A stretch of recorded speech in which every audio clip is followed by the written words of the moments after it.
On a night like any other, Bob Sajanowski explains that the streets of Brooklyn are not the safest in the world. All the money there passes from hand to hand until it reaches a drop bar, a place chosen at random to be the safe deposit box for the entire city. Even the owners don't know when their bars will be the new drops, they just have to accept the money without asking too many questions. He explains that his job is just to tend on Cousin Marvin's bar and wait. On a new night, a group of men toasts for an old friend with a drink on the house, something that Marvin, the former owner of the place, doesn't see quite right. Bob justifies himself by saying that it's been 10 years since young Richie Whelan disappeared, but people don't seem to forget him so easily. Marvin also calls Bob's bluff about his favorable treatment of another regular client, Millie, a sad old lady who always seems to stay there late. Despite appearances and his job, Bob is actually a nice guy, attends church, and gets along well with people, even for being a small-talking guy. As he walks along in the streets, he manages to hear something in the distance but can't quite make out what. On a closer inspection, he notices that a small boxer puppy is crying desperately and bleeding in a trash can. Upon rescuing him, Bob meets the house owner, and although he explains the situation to her, she is more fearful of the man's presence in her yard. After taking his picture for her safety, the woman introduces herself as Nadia and invites Bob inside. They treat the puppy's wound, and Bob learns that Nadia is a waitress but worked as an animal rescuer some time ago. She clarifies to Bob that the puppy is not a boxer but a pit bull, a breed that is difficult to find a home for. Bob has the same thought as the other people, believing that pit bulls are a dangerous breed, but Nadia explains that their bad reputation is mostly the owner's fault. Amid the conversation, Bob can't help but notice some marks on Nadia's neck, but she immediately changes the subject, offering him a crate for the puppy. She can't keep the dog because she works at night, and Bob clarifies that he can't keep the dog either, as he was just passing through. Nadia tells him that the dog will be taken to the shelter, giving a week for the owner to show up. Otherwise, it will be put up for adoption. Although Bob is reluctant to accept the responsibility, he asks Nadia to keep the puppy for a couple of days to think about it. He talks to Marvin about it, and Marvin tells him that it's just a dog and shouldn't be seen as an impossible responsibility to take care of. After a regular night at the bar, a couple of masked crooks burst in after everyone had left, demanding the day's money. Marvin tries to have a dialogue with them, but they are very nervous to talk. Bob notices something about the watch on one of them, as it seems to be stopped at a specific time. Once the robbers leave, Bob and Marvin immediately look for Rardy, the bar's doorman, who is lying in an alley wounded. When the situation passes, Detective Evandro Torres appears, introducing himself to Bob as one of the parishioners who always sees him at the church. Torres investigates what happened, and Bob tells him about the watch's clue. He also comments that only the money from the register was taken, with no mention of any other illicit activity. In their casual conversation, Torres mentions how he has noticed that Bob never takes communion during Mass, but Bob is defensive, saying that it's his own business. As they leave, Marv criticizes Bob for giving a clue about the watch since the crooks didn't really take the big deal that day, and they shouldn't worry about more. Or at least that's what Bob thinks, and Marvin corrects him that the bar owners will want the money back sooner or later. The following day, Bob is the first to arrive at Mass, and after that, he goes to Nadia's to pick up the puppy. She also hands him a dish and some food, but a few seconds after he leaves, a nervous Bob returns to confess to Nadia his inexperience in owning a dog. Together they go shopping, and Nadia explains the basics. When it comes to naming the dog, Bob settles on Rocco after seeing a particular picture of Saint Rocco in the church that morning. As they drop Nadia off at her house on their way home, a mysterious guy watches them from a distance. This is how Bob starts dealing with his new life as Rocco's owner. Back at work, Chavka Umarov, the bar owner, appears in front of Marvin and Bob with his men, showing them how they have an injured guy in the back of their van. They talk about the robbery from the other night, and he demands his money back by threatening them. In his investigation, Detective Torres seeks information about Umarov's bar, wanting to know more about Marv and his past with the bar, as he believes he had something to do with the robbery.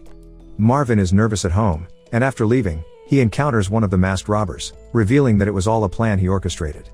The next morning, Bob walks in the park with Rocco, meeting Nadia while passing. She tells him that he can hire her to watch Rocco while he works at the bar, as the Christmas season is over, and she now has one shift less at the restaurant. At Marv's house, his sister Dottie explains to him how their plugged father will be transferred to a worse place due to unpaid expenses.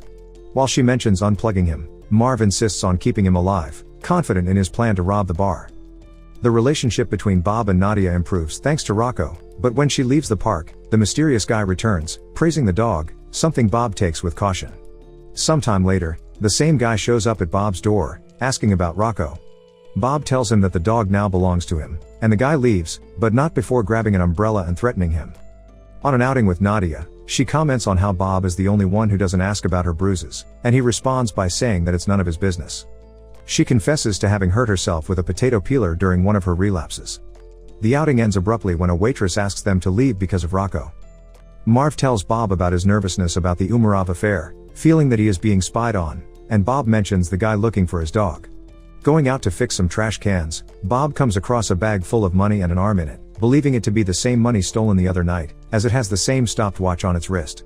He takes it upon himself to bag the arm, with Marvin praising him for how he seems to handle everything professionally but reproaching him for mentioning the watch clue the other night. As they talk, the mystery guy appears back at the bar, greeting Bob and sending his regards to Nadia, indicating his relationship with her. Marvin explains to Bob that the guy is Eric Deeds, a dangerous thug in the slums, and that he should watch out for him, as he is said to be the one who made Richie Whelan disappear.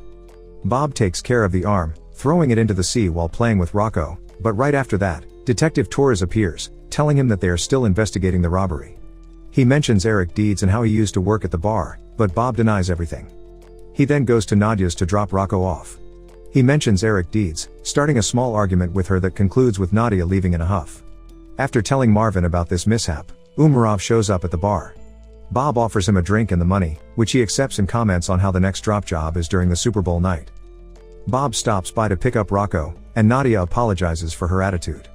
He's just concerned about her relationship with Deeds and that Deeds is harping on Rocco.